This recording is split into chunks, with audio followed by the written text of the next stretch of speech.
June 16, 1925, shortly after midnight.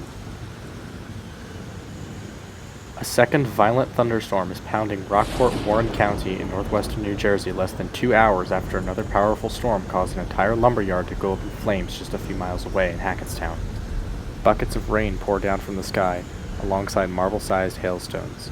65-mile-per-hour winds whipped through the trees, sending loose debris flying. The torrential rainfall causes water to begin collecting at the top of the hill on Hazen Road in Rockport, and the water starts to flow down the unpaved road, collecting dirt and gravel as it goes. The fast-moving water gushes over a grade crossing along the Delaware, Lackawanna, and Western Railroad's Old Main, filling the flangeways on the crossing with dirt, gravel, tree branches, sand, and other debris.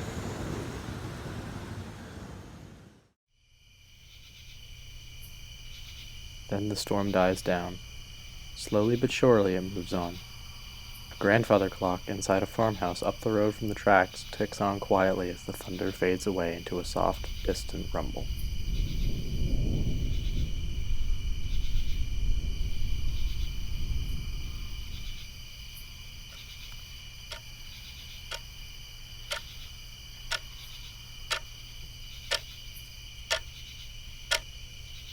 And then, silence. The clock ticks on.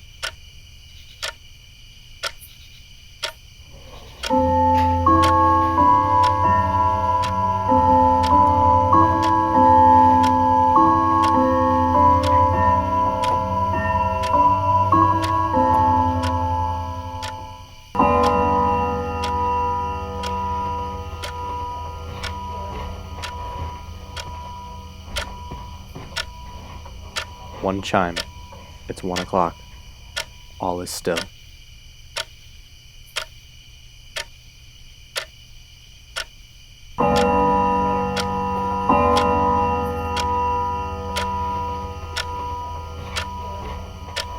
Two chimes. 2 o'clock in the morning. All is still.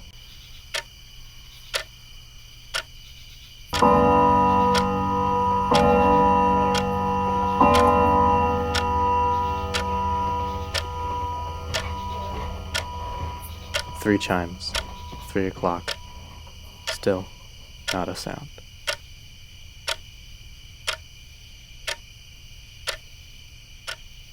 3:25 a.m.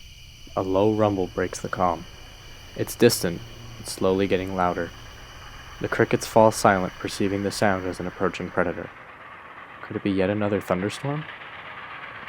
No, it's a DL&W passenger train, and it's speeding into Rockport at over 50 miles an hour. The whistle blows a shrill grade crossing sequence that echoes off the nearby hills as the train approaches the crossing at Hazen Road. The pilot wheels hit the clogged flangeways and get dragged off the rails. The locomotive veers sharply right, tips to the left, and then...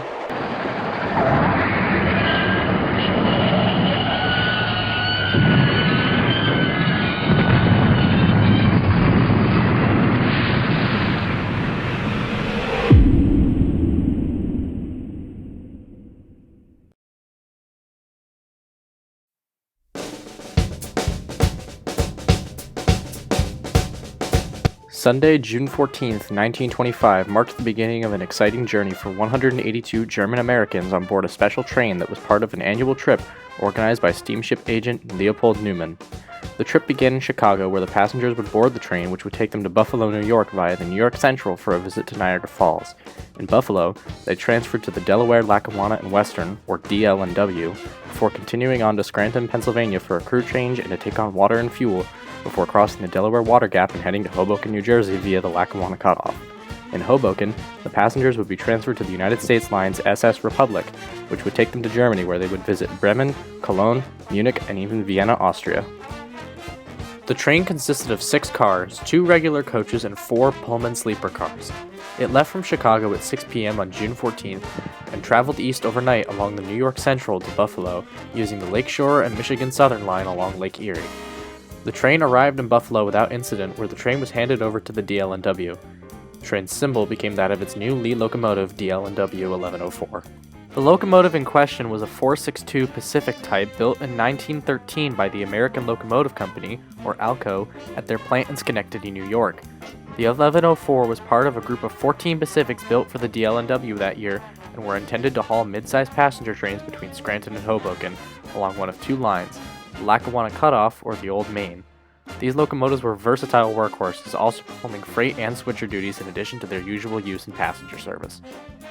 Extra 1104 departed from Buffalo shortly after dinner time. The passengers had gotten off the train upon its arrival in Buffalo around 7 a.m. and had reboarded about 12 hours later and ate dinner on board before going to bed. The train continued on, passing Binghamton, New York, southbound for Scranton around 10:30 p.m. on June 15th. Meanwhile, as the train passed through Binghamton, the townspeople of Hackettstown noticed a change in the air around 10 p.m. The air started to pop, the wind began to pick up and howl through gaps in their walls and ceilings. Trees whipped around with increasing violence. A low roll of thunder became audible in the distance, with lightning visible to the southwest. A thunderstorm was approaching. Though the storm was quite a bit bigger than your average run-of-the-mill summer thunder shower. In fact, this was likely well over the criteria for a modern severe thunderstorm. The storms formed at the tail end of a hot, humid, and sticky day. The heat caused water vapor to condense in the atmosphere and get caught in the updrafts of these developing thunderstorms in the late afternoon and evening. The storms ate up the moisture like a pack of hungry wolves devouring a deer. Fueled by the abundant sources of energy, the storms intensified rapidly from minor thunder showers to large, menacing, destructive, and powerful severe storms, which even could have been powerful enough for there to be a risk of tornadoes developing. As mentioned before, this was not your typical storm. Around 10:15 p.m., the storm hit Hackettstown, blasting the area with winds exceeding 70 miles per hour, peat of marble-sized hail, and heavy rain. Tree limbs were downed, pulling electrical and telegraph wires down with them. Water flooded dirt roads outside the town as rivers burst their banks from the heavy rain, causing serious flooding. Suddenly, with a loud, a massive, jagged bolt of lightning shot its way down from the heavens straight into the heart of Hackettstown, crashing into the Williams and Hibbler Lumber Company's yard on Liberty Street, just a block away from Hackettstown Station. The lightning ignited the lumber in the yard, and the fire quickly spread despite the torrential rain and wind. The wind, in fact, helped to fan the flames, which rapidly consumed the entire yard. The townsfolk bravely attempted to fight the fire and prevent it from spreading to surrounding buildings, venturing into the high winds, stinging rain, and hail, and braving the risk of being struck by the powerful lightning exploding overhead to dump buckets of water on the fire. The storm began to die down as it left the area around 11 p.m., and with it, the exhausted townspeople had finally managed to get the fire under control, and steady rains doused it altogether.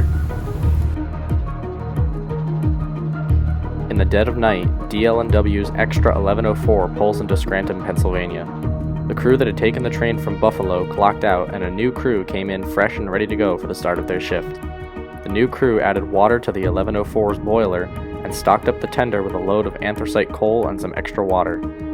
They performed a quick inspection of the train, and once everything was found to be in order, engineer Fred Loomis sat down in the engineer's seat and made the final preparations to depart for Hoboken. At 12:01 a.m. on June 16th, he pulled the whistle cord to sound two short blasts at the 1104's whistle to signal that the train was about to depart. The 462 rumbled, hissed, and then huffed its way up to speed and out of Scranton Station, setting off into the dark and remote forests of the Poconos.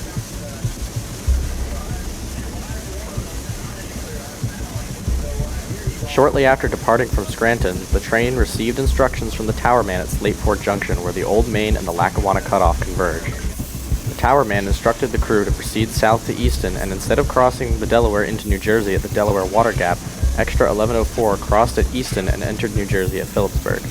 The reason for the rerouting was because the Lackawanna Cutoff and the main line were both heavily congested by freight traffic. It was not uncommon for passenger trains to Hoboken to be rerouted this way to keep schedule when freights clogged up the cutoff. This way, they'd be able to bypass the cutoff and rejoin the main near Lake Hopatcong at Port Morris Junction to get to Hoboken. The train sped up to 50 miles per hour and thundered its way north toward Hoboken as more storm clouds gathered overhead and blotted out the stars.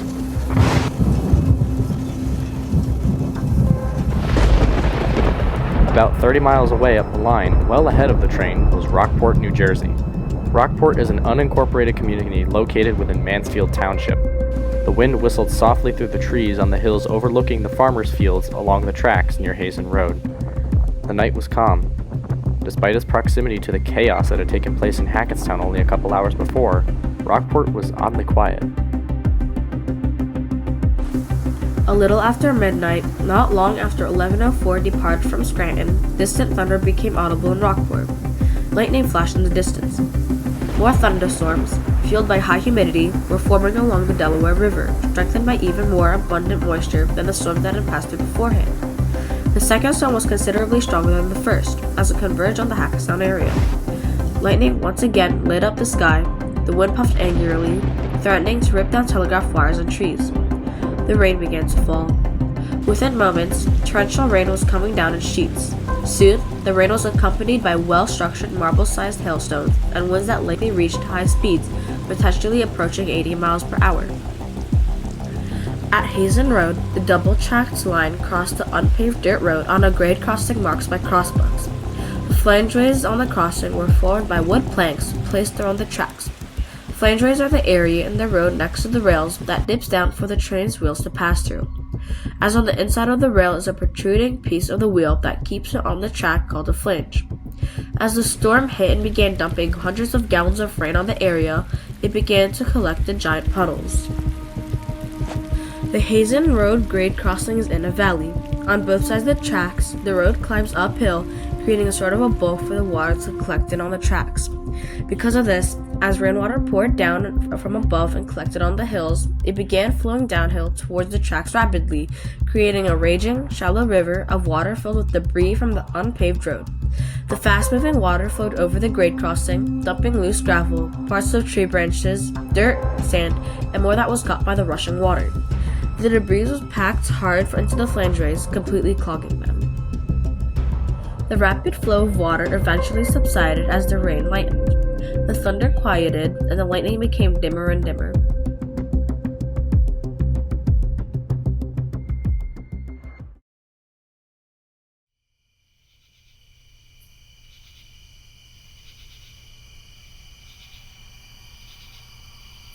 The rain stopped. The night had become creepily still and silent. The crickets began chirping again, breaking the skin-crawling quiet. In a house on top of the hill, overlooking the tracks, a grandfather clock ticked away as the night wore on, with no one aware of the danger lurking at the bottom of the hill. The night wears on. Crickets hum softly in the trees. Wind flows smoothly over the fields and into open windows. Water drips from soaking wet trees and roofs. A comforting atmosphere is in the air as the sparsely populated little community lies in silence, and small flashes of lightning occasionally appear from many, many miles away. Around 3 a.m., Extra 1104 passes through Washington Township about 8 miles from Rockport. The train's doing about 50 miles per hour. In less than 10 minutes, it will shatter the silence and serenity of the sleepy little town as it thunders toward Lake Hopatcong, rushing to get back on the main line to Hoboken. Meanwhile, at Hazen Road, nothing has changed. It's quiet and still, with nothing but the crickets, dripping water, and slow breeze breaking the silence. Around 3:20 a.m., a low rumble becomes audible. The crickets stop chirping, detecting the distant vibrations and perceiving that a predator is approaching.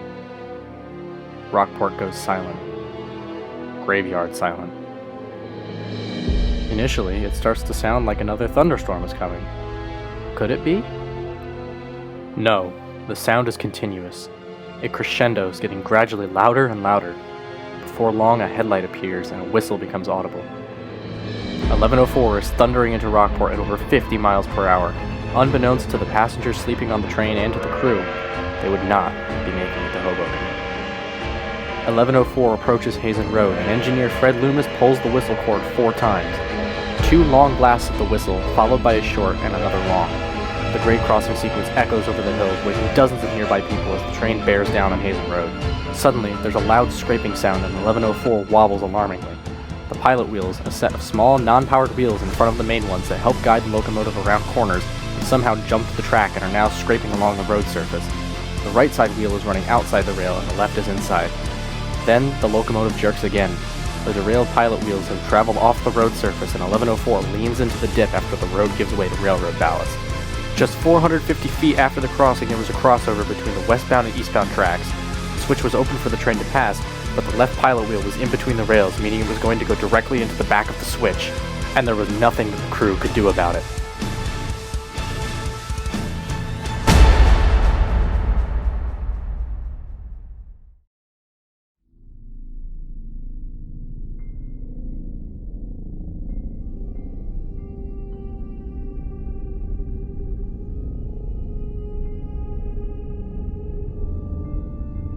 1104's derailed pilot wheels strike the switch rail, which causes the locomotive to sharply veer right and tip over on the fireman's side. The pilot on the front of the locomotive buried itself into the roadbed and the embankment along the side of the tracks, causing 1104 to rapidly come to a stop. The cars, full of sleeping passengers, carried on because of their momentum. The first coach came to rest on top of the 1104, shearing pipes, valves, and fittings off the locomotive's boiler. This caused superheated steam, potentially around 900 degrees Fahrenheit, to spray through shattered windows into the car on top of the locomotive, cooking the people inside alive. It was the escaping steam, more so than the actual crash, which caused the majority of the fatalities in this wreck.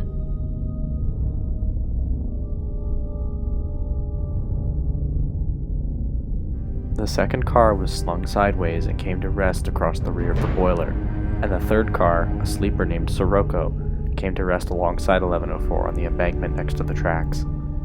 The porter, Oscar Daniels, swiftly closed the door on board the Sirocco through which scalding hot steam was spewing. In the process of this courageous act, Daniels suffered severe burns. However, the heroic porter pushed through the pain and walked up the hill on Hazen Road to the nearby game farm located next to the tracks and attempted to get help. He attempted to use the telephone, but the storms had knocked down telephone and telegraph lines, cutting phone service to the farm. Daniels quickly began to head back to the wrecked train to help, but he collapsed and died in the middle of the road on his way back.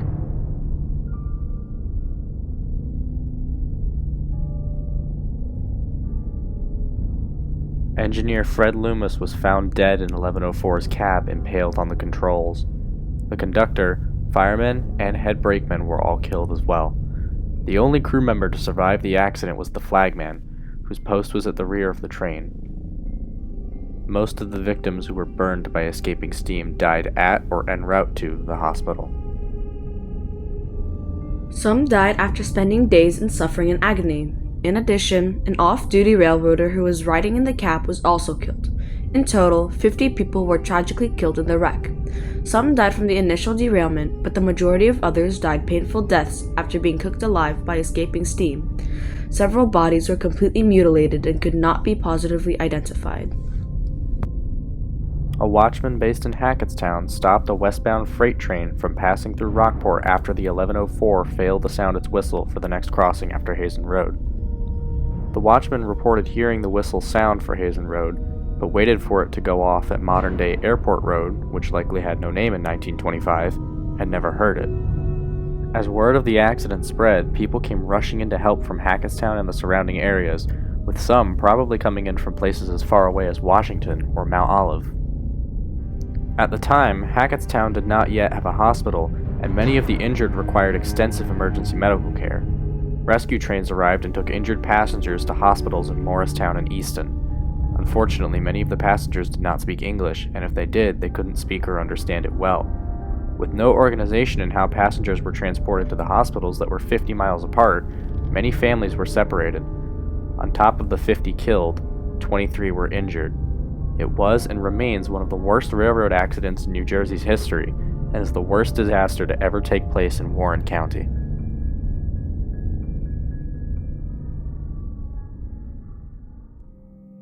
Investigators from the Interstate Commerce Commission, or ICC, and the New Jersey Board of Public Utilities began looking into the wreck within hours, with the first investigators arriving on scene around daybreak on June 16th.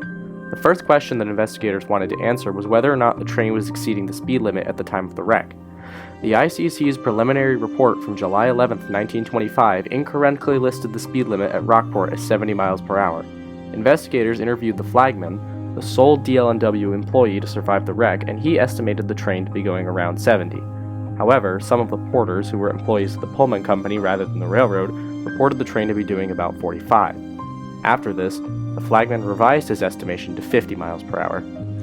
It was likely that the train was traveling between 45 and 55, though it's not known for sure because the 1104 lacked a speed recorder. But it's likely due to the speed limit over the entire Old Main being listed on a 1925 employee timetable as 50 miles per hour. Some believe that the train was probably going at least a few miles an hour over the limit, as engineers often tried to pick up speed on the downgrade after Hazen Road, known as Rockport Sag, in order to climb the grade out of Hackettstown more easily. As the line crossed into Morris County at the border of Hackettstown and Mount Olive Township, the tracks became quite steep. Engineers would use the extra momentum gained from coming downhill in Rockport to maintain speed as they traveled uphill into Mount Olive, but only if they were skipping the stop at Waterloo Station. A coroner's inquest was held in Washington, New Jersey to determine the final overall cause of the accident. After speed had been ruled out as a contributing factor, the investigators interviewed Mansfield Township's road supervisor, Elmer Clayton, who stated that the road was suitably paved with a material called macadam. Macadam is a road construction material that consists of crushed stone packed into tight layers and secured with a binding agent like tar or asphalt. The road, which was unpaved at the time, was made up of dirt and gravel. According to Clayton's testimony, extra gravel had been laid at certain places in preparation for the paving job, which was to be done later that summer. The investigators concluded that the extra material, on top of existing debris, had been caught in the rushing water from the storm and washed down the steep slopes to the tracks, where the flangeways were clogged with debris, causing the pilot wheels of the 1104 to derail. The pilot wheels then struck the crossover, causing the locomotive to veer right and tip over, and therefore causing the wreck. The cause of the derailment was officially declared as an act of God, and no blame could be pinned. In the aftermath of the accident, 110 of the 182 passengers made it to Hoboken and boarded the SS Republic, which had been held up for 2 hours awaiting them. The wrecked coaches and locomotive were pulled from the site in the coming weeks. 1104 was pulled from the wreckage, repaired, and returned to service, running for another 21 years before eventually being retired and scrapped in 1946. All but 2 of the passenger cars returned to service as well, and the Sirocco was renamed the Daniels in honor of the heroic porter who selflessly sacrificed his life to save others. The DL&W Old Main was eventually inherited by Erie Lackawanna and then by Conrail. By this time, the line had long since been reduced to a single track through Rockport and was now known as the Washington Secondary. In 1994, Conrail leased a portion between Netcong and Hackettstown to NJ Transit, which built the Mount Olive Station and the new Hackettstown Station along the right of way late in the 90s. NJ Transit eventually purchased the portion in 2023. In 1999, Norfolk Southern assumed ownership of the right-of-way through Rockport from Conrail and operated the line until they began leasing it to the Dover and Delaware River Railroad, a subsidiary of Chesapeake and Delaware LLC, in 2019. Today, the Dover and Delaware continues operating the Washington Secondary through Rockport. A memorial was added at the wreck site in 1995 and dedicated on the 70th anniversary of the wreck, which includes a description of the accident and pictures, as well as a plaque. The crossing at Hazen Road still bears the obvious sign of the second track that used to be here, and the game farm is still here as well. It's honestly quite hard to believe that such a peaceful location could be the site of such a tragedy, and yet it is. But thanks to the efforts of historians and rail fans, the heroism and tragedy that took place on that fateful night along the Old Main will never be forgotten.